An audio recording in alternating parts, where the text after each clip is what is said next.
Hey there, it's your boy Foxy, back for more relationship stories. In the first story of this episode, the OP is asking advice about his ex-girlfriend who dumped him a year back, saying there's just something missing in their relationship, then move on to another guy within a month. Now she calls him asking for refuge because the new boyfriend is a little too handsy with her. Let's read the story. Original post: my 28 male, ex-girlfriend, 34 female, and I were together for about 2.5 years. She broke up with me about a year ago because, according to her, there was something missing in our relationship. I envisioned myself getting married and having a family with her, so the breakup hit me really hard. It also didn't help that she moved on to her next relationship with her current boyfriend only a month after our breakup. It was a very hard time for me, but I was able to get over it by working on myself, and I'm now doing better than ever. A few days ago, I got a call from my ex-girlfriend. It was her basically crying to me and saying that her boyfriend physically mistreats her and has hit her on multiple occasions. I was surprised because this was pretty much the first time she has contacted me since our breakup, so I didn't really know what to say. She then asked me if I could help her by letting her stay with me because they live together.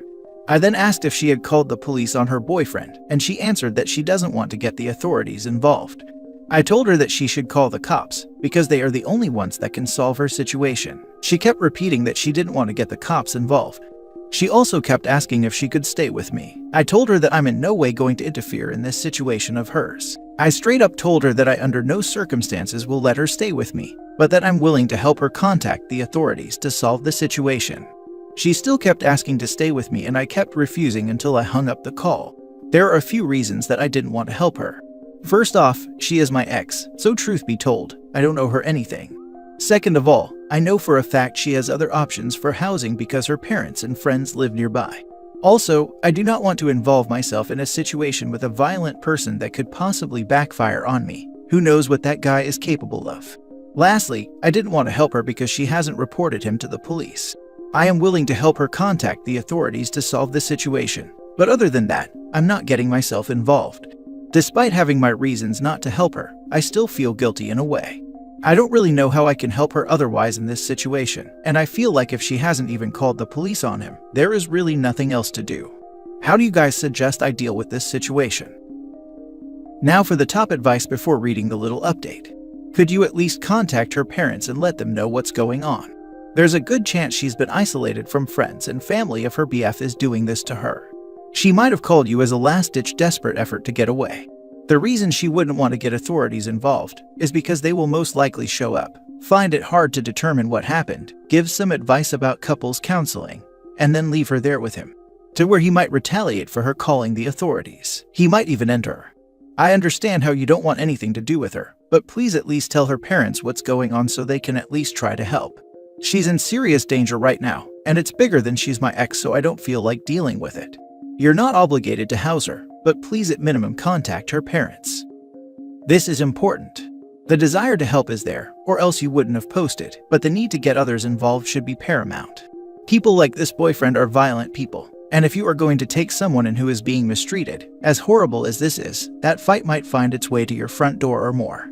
So, an approach where you seek out help for this person, but don't throw yourself in the middle of a melee accomplishes helping them and not hurting yourself.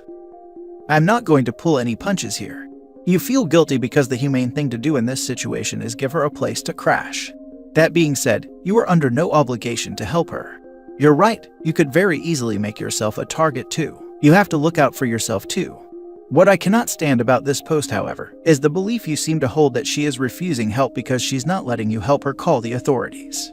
Calling the authorities is a great way for her to get herself ended if she doesn't have a safe place to go. Period. Any survivor can tell you there is an exceedingly high chance that he will explain it all away. Paint her as the aggressor, get off scot-free. She'll get told to get a restraining order, and then she's going to be stuck in the same house with someone unstable, who is now very, very angry. Getting the authorities involved is something you do after you're safe, or when you're actively on death's door. There is likely no other safe alternative for her. But I would not advise he allow her to stay with him. That puts him at risk physically. Now for the little update. Like most of you suggested, I'll try to get in contact with a close family member of hers and explaining the situation to them. I'll also give her some info to some shelters that could provide her resources. But other than that, I'm keeping myself out of everything. Under no circumstances will I be meeting up with her or anybody in her life physically. I also won't help her out financially in any way. Next story is titled, I want to leave my hometown or maybe the whole country to get rid of my family, but my husband disagrees. Original post, I'm getting all kind of grief because I refuse my family to meet my children. I might just leave the country. About 6 years ago, my female 35, sister's female 25 then boyfriend, male 27 now husband, tried to force himself on me when I crashed on their sofa after a night out because they lived in town and I didn't. I didn't want to commute in the middle of the night because I was scared of being attacked, so I texted my sister and she said I could stay there. I was dozing off when I felt him, but I was very drunk and high and too weak to push him off me successfully. My sister woke up when she heard my cries and came to investigate, but she thought it was something consensual. He then said I seduced him and said she would testify against me if I reported him. She told everyone what I've done, and I lost my whole family. No one wanted to have anything to do with me. My then fiancé, male 44 now husband, was the only one who believed me and he asked me to move in with him because I was getting threats from my sister's boyfriend because I ended up reporting him anyway. The case was dropped because the only witness to what happened stood against me. I tried to reach out to my parents and my 2 other siblings, male 30 and female 27, but they just said they were ashamed of me and that I've ruined their reputation.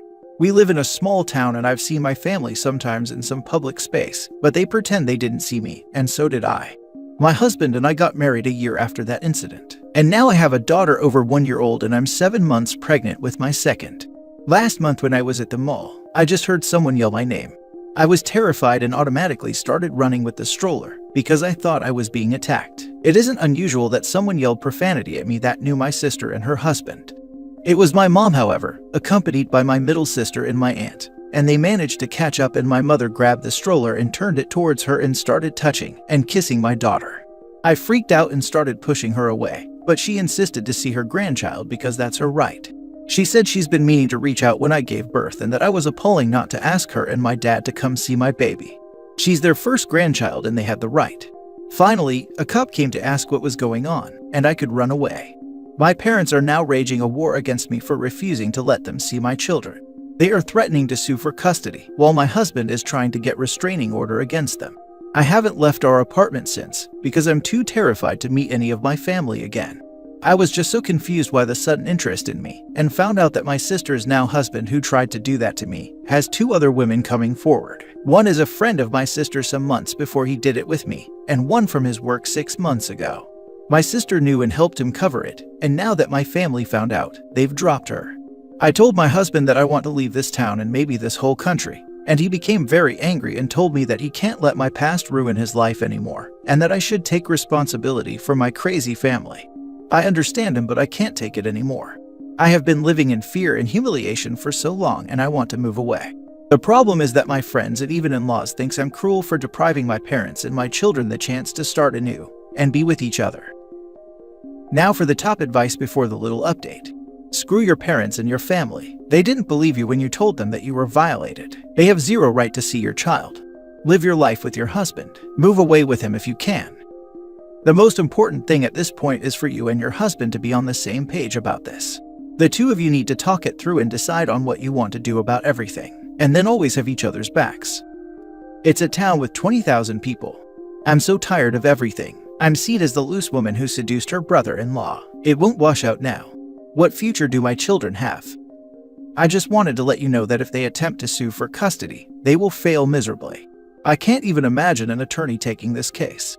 Assuming you even live in a state, and assuming you're in the US where grandparents' rights exist, the requirement is that they already have an established relationship with the children. Since they have never met your kids, they have no case. And if somehow they are able to take you to court, you have a very good justification and plenty of documentation to prove that you are no contact with them for very good reason. They'd be laughed out of court. You can't take responsibility for someone else's problems. Doesn't your husband care that your crazy family could kidnap or traumatize your children? Also, consider what might happen if your daughter is around your brother-in-law. She doesn't need to become a victim. I have been thinking about fleeing since my daughter was born. As long as it was just me, I felt I could at least ignore the harassment and the reputation. But now all I think of is if my past catches up. What if my daughter found out about my past or my family's past and be bullied, I can't sleep thinking of all that happened and still happening, and people's treatment of me and the way they look at me. It won't change even with the truth. Now for the little update. Thanks everyone for the support. I've shown my husband this post and moving away seems to make more sense to him now. Since I'm too terrified to leave the apartment, I'm going to take my maternity leave earlier. My husband has started applying jobs elsewhere. I'll also find a job easier after I've given birth since I'm a nurse. I finally feel like I could breathe. Thank you again. Now for the last story. Mother-in-law cheated on her husband, stepfather-in-law, and now my wife and I are fighting. My wife and I, both 35, have been together for 10 years. We generally have a great relationship. My mother-in-law and stepfather-in-law have been together for about 15 years. Mother-in-law is not a nice person in general, but the way she treats and talks to stepfather-in-law has always bothered me. I don't like mother-in-law as a person, but have always been kind and friendly with her. About a week ago, stepfather-in-law called my wife and told her that mother-in-law was cheating on him again. Previous time was about 3 years ago and they decided to work through it, and that they are going to separate because he is tired of being treated like this and having to kiss her butt. The main thing he talked about was wanting to keep in touch with us, and that he's still just one phone call away. We've always had a great relationship with him, so this makes perfect sense. I could hear the entire conversation and felt sick to my stomach for stepfather-in-law. I felt angry that mother-in-law couldn't just be a decent person and end the relationship before moving on. Mother-in-law doesn't know that stepfather-in-law called, or that we know anything. My wife decided that she was just going to sit on the information for a few days and not respond or engage, which I thought was a really good idea. I understand that it's not really our business, even though this information had been thrust upon us. Well, Friday my mother-in-law called, and my wife went into another room and shut the door to have a conversation. I did hear that mother-in-law is still planning a trip to see us this summer, and their house is going on the market when their mortgage comes up for renewal in August. At the end of the call, my wife came out of the room with it on speakerphone. Mother-in-law said, "Hey OP," like she was the cheeriest, happiest person. I gave back a very unenthusiastic hi, that I will admit sounded rude. As soon as my wife hung up, she lost it on me. She went to the bedroom and slammed the door about 8 times. I was confused, honestly. So, during the argument that followed, here are some of the key points. Stepfather-in-law is weak and pathetic for airing their dirty laundry, and that it's none of our business. Stepfather-in-law is manipulating us to feel sympathetic towards him, and wife is angry that it worked on me. Wife thinks they're both idiots and is angry at them both equally. Wife thinks we are supposed to pretend we don't know this information. Wife now needs to explain my rude behavior to mother-in-law. Wife thinks I'm making this more difficult on her and that I'm inconsiderate. I honestly thought this was a wild overreaction, especially the part about stepfather-in-law being weak for wanting to talk about what happened. I've had friends confess their issues with partners' infidelity and would never shame them for it. I also didn't know we were supposed to pretend we don't know. Had my wife communicated this with me, I would have said hi in a better tone. I apologized to my wife multiple times. I told my wife that I would call or text mother-in-law and apologize for my short response and tell her I was just in a bad mood about a sports team or something along those lines. It didn't have to be about mother-in-law at all, especially when she doesn't think I know anything about their marital situation anyway. There has been no further discussion on this. We hardly spoke all day Saturday, and I'm worried today will be the same. I feel like I'm at a complete loss of anything else to do or say other than continuing to apologize. I understand my wife may be processing this information differently and could be having a rough time, but she's not talking about it with me. Any advice would be greatly appreciated. I apologized to my wife multiple times. I told my wife that I would call or text mother-in-law and apologize for my short response and tell her I was just in a bad mood about sports team or something along those lines. Why would you apologize? Seems to me that you are not standing up for yourself and your beliefs. Seems like your wife and mother-in-law are in control of your household. Your wife is repeating the same behavior that your mother-in-law did to her ex and soon-to-be ex-husband. OP is great at seeing how badly his stepfather-in-law is being treated, but unable to recognize that his wife acts the same. Chances are he's, if anything, more blind to what is happening to him. Why are you apologizing to your wife? You did nothing wrong. Also, big red flag wave from your wife for calling your stepfather-in-law weak, pathetic, and manipulative. Ask her how he was responsible for her mother cheating on him twice. Pay attention to her answer, so you'll understand when she does it to you. If mother-in-law discussed selling the house, she probably also discussed them getting divorced. Ask your wife for details of her conversation with her mother. Guarantee she manipulated the facts to make herself look like some kind of victim. Personally, if I was in your position, I would be having a serious discussion with my wife about her reaction because it is not normal. Weak and pathetic on the one hand, and manipulative on the other, are more or less mutually exclusive, which proves that wife is talking BS here. And I wouldn't apologize more than once. Once is, in this case, more than enough. After that, it's her problem. Please come and talk to me when you're reasonable again.